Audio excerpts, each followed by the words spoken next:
Shopping é invadido por criminoso em Vitória. O suspeito queria furtar as lojas e chegou a ficar ferido antes de ser preso. Perseguição policial termina em acidente em Vila Velha. Os suspeitos bateram num carro e numa moto e acabaram detidos. Receita Federal faz a apreensão de produtos em lojas de Vila Velha. Muitos não tinham nota fiscal de procedência. Simulacro de arma é apreendido com um aluno em escola municipal.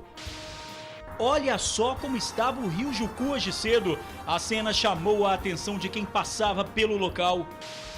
Obras de recuperação da orla de Meaípe em Guarapari em ritmo acelerado. A meta é concluir os trabalhos antes do verão.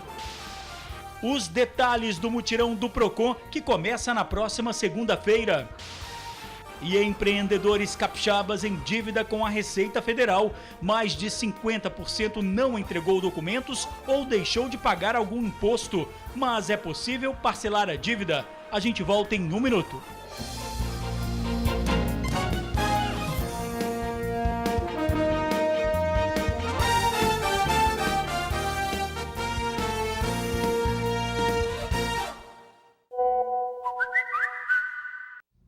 Olá, boa noite. Bandido é preso após invadir shopping em Vitória. O suspeito tinha saído da prisão há cerca de um mês e se machucou durante a invasão. O criminoso invadiu esse shopping em Jardim da Penha, na capital, durante a madrugada, por volta das 4 horas, bem antes do local abrir ao público. Nossa equipe não foi autorizada a fazer imagens dentro do shopping, mas, segundo funcionários, ele entrou no estabelecimento por uma pizzaria, forçando uma grade e quebrando um vidro. A segurança do local agiu rápido e conseguiu fazer a detenção do suspeito. Chegamos ao local, a equipe de segurança já havia detido o mesmo, conseguido deter o mesmo aí. E segundo o solicitante, ele, ao tentar adentrar as lojas aí, veio a se machucar aí, a se ferir aí na tentativa de adentrar o estabelecimento. A Guarda Municipal foi acionada e o bandido encaminhado para a Delegacia Regional de Vitória. Depois disso, o criminoso foi socorrido aqui para o Hospital São Lucas, em Vitória, com pelo menos 2 cortes na cabeça. Ele já tem passagem pela polícia por roubo e receptação. De acordo com a Guarda Municipal, Genivaldo Santos Soares, de 29 anos, estava com alvará de soltura há pouco mais de um mês. Ele tem passagem por receptação, roubo e outros crimes mais aí. A gente percebe aí que temos um sistema carcerário obsoleto. Nosso sistema carcerário brasileiro não consegue recuperar ninguém. Cidadão saiu agora pouco mais de 30 dias, do sistema carcerário e volta a cometer crime, Volta ao mundo do crime. Isso aí é uma constante, a gente tem atendido constantemente situações desse tipo. Perseguição policial em Vila Velha. Os criminosos perderam o controle do veículo e atingiram um carro que estava parado. Vamos ver. Na viatura, um dos suspeitos detidos. Ao fundo, as vozes da revolta. Então você põe a arma na mão, você é homem. Agora mostra a cara aí agora, ver se é homem. O sentimento tem justificativa. É que Rafael Oliveira Vieira e o comparsa Délio Gardioli Costa estavam neste carro preto. Os dois fugiam da polícia militar antes de colidirem neste veículo prata. A perseguição foi no bairro Ilha das Flores, em Vila Velha, e acabou bem perto do porto de Capuaba. Os dois não obedeceram à ordem da PM de pararem o carro. De acordo com a polícia militar, os 2 suspeitos detidos já eram procurados por cometerem assaltos aqui na região. E o carro usado por eles também já estava avisado. O veículo prata é de um morador que reside em frente ao local da colisão. Ele o estacionou na rua por conta de uma obra na casa dele. Os suspeitos também atingiram uma motocicleta. Rafael foi levado para o DPJ de Cobilândia. Délio se feriu na batida e foi socorrido para o PA da Glória. Operação da Receita Federal apreende produtos falsificados no comércio em Vila Velha. Uma ação da Receita Federal, em conjunto com a Secretaria da Fazenda, apreendeu materiais falsificados em comércios na Glória, em Vila Velha. Os fiscais estiveram em 6 estabelecimentos na manhã de hoje para verificar as irregularidades. Além dos produtos, a ação também encontrou irregularidades no que diz respeito à nota fiscal. Os produtos apreendidos não têm certificação de agências ou de órgãos reguladores. Assim, um óculos de sol, por exemplo, que é vendido a um preço mais baixo, já que não tem nota fiscal, traz prejuízo não só para a receita do governo, mas também para os compradores. Um óculos de sol comprado num camelô, que pode ser bastante bonitinho, né? Lembra muito o óculos de marca, nem sempre as lentes elas oferecem proteção contra a radiação UV, que é uma radiação bastante nociva aos olhos, não é? Então, no longo prazo, essa pessoa ela tem o risco, ela fica sujeita ao risco, né, de desenvolver uma enfermidade no seu olho. Além disso, mercadorias compradas mais baratas têm um preço de venda mais barato. Um comércio que tem essa prática gera prejuízo também para a economia, quando comparado aos estabelecimentos que seguem as leis fiscais. Quem sonega imposto, os estabelecimentos sonegam imposto, concorrem de maneira desleal com aqueles que pagam regularmente seus impostos. Então, o papel do poder público, o fisco se inclui nesse papel, é combater essas empresas que vendem mercadoria sem nota, né, que não colocam impostos no mercado e concorrem de maneira desleal com aquelas empresas regulares. Nenhum dos comércios alvos da ação foi fechado. Eles têm até 15 dias para apresentar nota fiscal dos produtos e confirmar se a procedência é legal. Não sendo feita a comprovação, eles respondem ao fisco e, se for o caso, a lei penal também pelo crime de descaminho. Comerciantes de Meaípe, em Guarapari, reclamam de prejuízo. Desde que a orla foi destruída há um mês, os clientes desapareceram, mas a obra de recuperação do local pode mudar esse cenário. Desde agosto, quando a água do mar destruiu parte do muro de contenção da praia, esse trecho da orla de Meaípe, em Guarapari, está interditado. Alguns moradores não conseguem nem pôr o carro na garagem. A nossa rua está interditada. Por sorte, a gente tem o acesso à rua de trás, então a gente entra com o carro na rua de trás e quando o mar está no dia assim, de maior revolta, como aconteceu, a gente também entra por lá por trás, então a nossa sorte é isso aí. Rua fechada também significa queda no movimento do comércio. Esse restaurante à beira-mar chegou a ficar fechado por um tempo. Hoje funciona só à noite e sem os 4 funcionários que havia antes da fatídica ressaca. A gente optou por fechar porque também não tinha ninguém, né? Virou um deserto. E estamos assim, né? Praticamente sem nenhum movimento. Quando dá uma mesa, a gente já é alguma coisa. Fim de semana melhora um pouco, mas a gente está praticamente com 1/3 ou menos, 1/4 do movimento que a gente tem habitualmente. 6 meses é o prazo oficial para a entrega das obras de contenção. O trabalho começou há cerca de um mês, mas para alívio dos moradores e comerciantes, a prefeitura estima que o muro fique pronto antes do verão. A nossa expectativa real aqui é entregar essa obra no início de dezembro. E a gente nota, pelo andamento que está sendo dado, esse prazo é factível.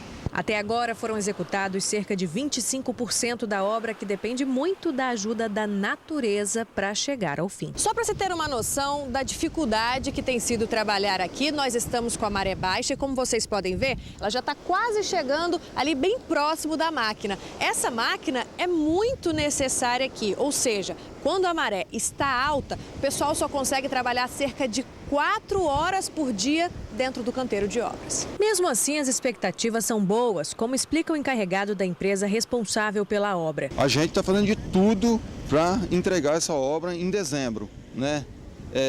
Inclusive, a gente está trabalhando até os sábados e feriados. Os comerciantes, claro, torcem para que a previsão se torne realidade, já que é o turismo que sustenta o comércio da região. Eu acredito que a tendência vai ser só melhorar.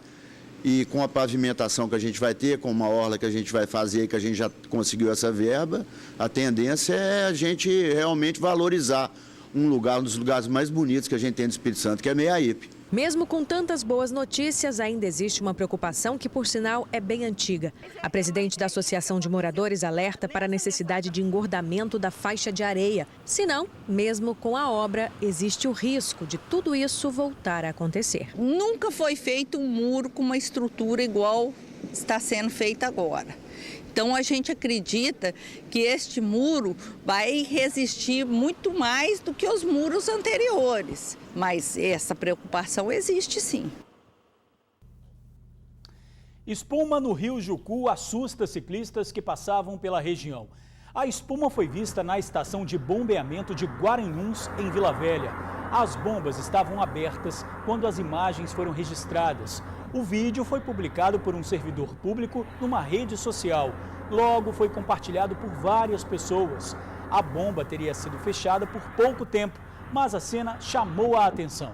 Técnicos da Prefeitura de Vila Velha estiveram no local. As bombas da estação foram acionadas devido ao nível do canal, que estava elevado. A chance de negociar aquela dívida que está tirando o seu sono.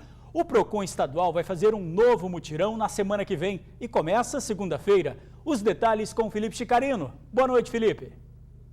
Olá, George, boa noite para você, boa noite a todos. E na próxima segunda-feira começa aqui na Grande Vitória o mutirão do PROCON, que vai ser realizado em Vitória. Ao meu lado, a diretora do PROCON, a Denise, vai falar mais um pouco sobre isso. Este que será o último mutirão aqui na região metropolitana. Denise, boa noite. Já queria começar perguntando o seguinte: o pessoal vai precisar dormir na fila? Não, né?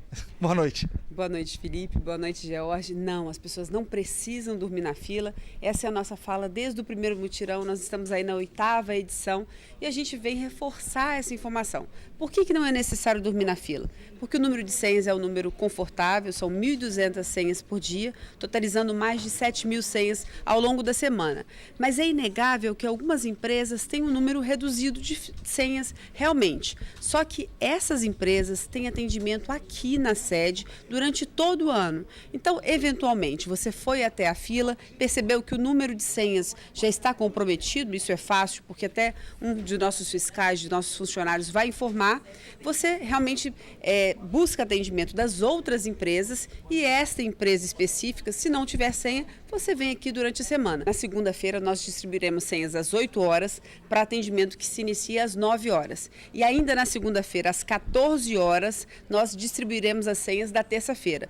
As empresas participantes. Eu vou usar minha colinha aqui, a da Casa, à vontade. A Crefisa, a Vista, Banco do Brasil, Caixa Econômica Federal, Bradesco, com o número pequeno de senhas, né, como nós já dissemos, Banestes, Claro, Net, Embratel, Sky, Vivo GVT, EDP, Espírito Santo e Cezam. O compromisso que é acertado pelas empresas com o PROCON é de que o maior desconto possível, inclusive o maior desconto que as agências mesmo forneceriam, seja dado nos mutirões. Mas isso não implica em perdão de dívida, não pense em perdão de dívida. São bons descontos, sim, principalmente se a sua dívida é uma dívida antiga, uma dívida que está perto do período de prescrição, uma dívida de 2, 3, 4 anos. Mas realmente a expectativa de perdão de dívida deve ser afastada e vá com boa vontade, com mais de 60 dias de atraso. Esse é um dos requisitos para você estar participando do mutirão, com os documentos pessoais, com a sua identidade, com o seu CPF, com o seu comprovante de renda e de residência. E lembrando, nós só atendemos o titular da dívida, não estaremos atendendo pessoas com procuração. E também, neste momento, não atendemos pessoas jurídicas. Diretora, muito obrigado pelas informações. Então, só lembrando que o próximo mutirão do PROCON começa na segunda-feira, dia 2, às 8 horas da manhã, no Ginásio de Esportes Jaime Navarro, em Bento Ferreira, Vitória. A distribuição das senhas começa às 8 da manhã. Lembrando, não precisa dormir na fila. George, eu volto com você. Obrigado, Felipe. Obrigado, Denise. E por causa do mutirão do PROCON estadual, o PROCON não vai funcionar durante toda a semana que vem. O atendimento vai ser feito no ginásio Jaime Navarro, em Bento Ferreira, Vitória. É o antigo DEARES. Olha, com a crise e o desemprego, o número de pequenos empreendedores disparou em todo o país. Em muitos casos, as dívidas se acumulam, mas há uma saída. Veja na reportagem de Luciano Rosetti. Ela é formada na área de enfermagem, mas se encontrou mesmo trabalhando com estética e terapia. Para isso, Luciana resolveu abrir o próprio negócio. A clínica foi inaugurada há 1 ano e meio e ela não esconde de ninguém que gosta muito do que faz. Eu estou agregando a enfermagem, que é o cuidar, é o toque, é o carinho, é o ouvir, né? Principalmente o ouvir, com essa parte de estética, que também entra as massagens, drenagem, a parte facial, o ouvir, mais as terapias integrativas, que vão potencializar esse tratamento da estética. Mas para manter o espaço funcionando perfeitamente, Luciana se preocupa muito com as contas do empreendimento. Declarações e pagamentos com relação à Receita Federal não passam do prazo nunca. Eu sempre tentei pegar as orientações certas para andar certo com as minhas obrigações, Porque quando você está certo, você não precisa ter medo de nada, está muito tranquilo. Então, todo janeiro, eu venho juntando minha papelada durante o ano, quando chega em janeiro está tudo fácil para eu fazer o meu imposto e receber o meu cartãozinho, meu talãozinho, né? Mas nem todo mundo se preocupa em andar direitinho, com as contas em dia, igual a Luciana faz, não. Segundo o Sebrae, mais de 50% dos empreendedores capixabas tem algum tipo de pendência. São pendências com relação a declarações e pagamentos de contribuição que são devidos à Receita Federal. Essa quantidade de empreendedores individuais que estão devendo assusta o Sebrae. Nós estamos hoje com mais de 50% dos microempreendedores do estado com algum tipo de pendência, seja relacionada à declaração, seja relacionada à entrega de declaração ou também à parte financeira mesmo, a falta de pagamento. E essas pessoas, elas deixam de pagar porque abandonam os seus trabalhos, né? Ou então porque retornam para uma atividade com carteira assinada, ou até mesmo por falta de conhecimento relacionado às normas, os direitos e deveres do microempreendedor. O prazo para parcelar os débitos vai até o próximo dia 2 de outubro. Passada essa data, a Receita Federal ela deve congelar, bloquear por pelo menos uns 30 dias esse CNPJ. Depois desse período, ela, não havendo nenhuma manifestação do empresário, ela vai então baixar esse registro. O microempreendedor que não aderir ao parcelamento e que tiver interesse em permanecer com o CNPJ, ele não vai ter uma segunda oportunidade de parcelamento. Tem que ficar claro. E a outra grande questão é que, ainda que a Receita baixe esse registro, ao retornar para o programa Microempreendedor Individual com outro CNPJ, inclusive, ele vai ter lá uma dívida ativa vinculada ao CPF dele. Bom, e como a gente já mostrou, né, Luciana está sem dívida nenhuma. Isso dá a chance até dela sonhar mais um pouquinho e ampliar os negócios. Eu tenho meu CNPJ, eu tenho minha conta no banco, vou lá, tiro meu extrato, tenho minha maquininha, enfim, só tenho que agradecer. Eu vou preocupar com o quê? Eu tenho que preocupar em fazer andar, né, o meu negócio, só isso. Bom, para quem tem dívida tem que agir rápido. O prazo para regularização termina na próxima segunda-feira. O pedido de parcelamento pode ser feito pelo site portaldoempreendedor.gov.br. E a seguir, aluno leva simulacro de arma para a escola em Vila Velha. A gente já volta. Simulacro de revólver é apreendido com o aluno dentro de uma escola em Vila Velha. O caso aconteceu numa unidade municipal de ensino fundamental no bairro de Aribiri. A guarda escolar foi acionada depois de receber denúncia. A arma foi apreendida. O aluno foi suspenso por 5 dias e o responsável deverá comparecer à escola. O menino alegou que encontrou o simulacro na rua e guardou na mochila. E a gente fica por aqui. Obrigado por assistir ao jornal, pela companhia de sempre. Uma boa noite e um ótimo fim de semana.